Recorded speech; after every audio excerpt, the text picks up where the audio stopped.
These frigid nights are especially brutal for anyone without a home to go to. News Channel 5's Dan Kennedy is working to get more information for you on how city officials are helping the cold and the needy.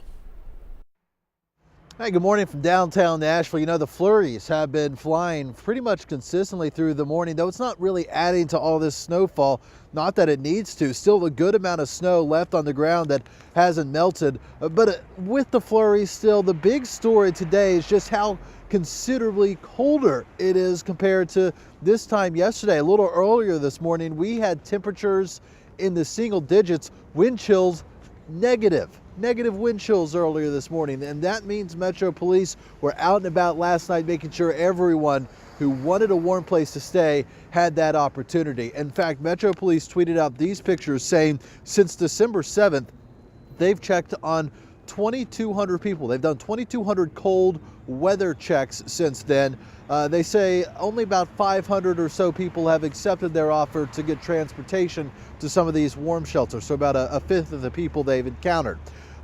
Overnight, the fairgrounds opened up an emergency overflow shelter where there were dozens of people sleeping. It wasn't just at the fairgrounds, though. It was other shelters, including Room at the Inn and the National Rescue Mission. We had stopped by Room at the Inn yesterday, and as it was overflowing, they were busing people to other locations, making sure anyone who wanted that warm place had that opportunity. So with this cold weather response plan, we expect to hear from the mayor a little later today. She's been tweeting out different locations to go, different overflow shelters. We expect to get that a little later today, and all that information also can be found online.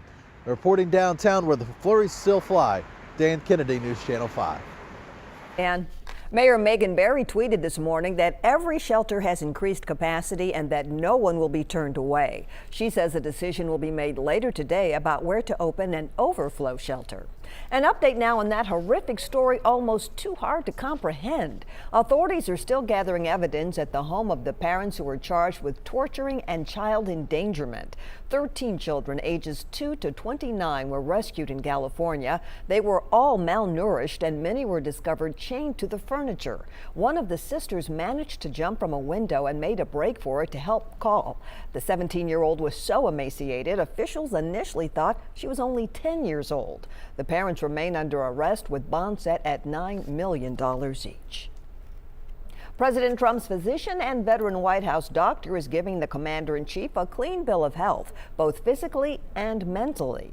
Dr. Ronnie Jackson examined the president and says other than losing some weight and adding an exercise program, he's in excellent shape.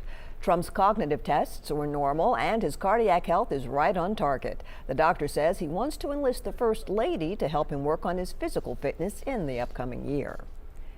And there was an unidentified object flying across the sky that could be seen for miles and miles around. People from Detroit, Michigan to Canada are still talking about the bright streak that zoomed across the sky. Hundreds of people called police after seeing the fireball and hearing a boom. Residents say it sounded like thunder. Some people said their homes shook hard. The National Weather Service says the meteor caused a 2.0 magnitude earthquake. Wow. And just in case you missed it, here's something you just have to see. Tons of kids and even our own Nick Barris have been updating their snow angel resumes. But check this out. This is Rambo. Angel Stewart sent this video into Leland this morning. Her dog just can't quite figure out how to make a puppy snow angel and also eat the snow at the same time, so he's kind of multitasking, doing both. Good idea. So please keep those videos coming. And watch for more updates here on News Channel 5 and online throughout the day. I'll see you back here again at 4 o'clock. Right now, let's head back over to Merrill.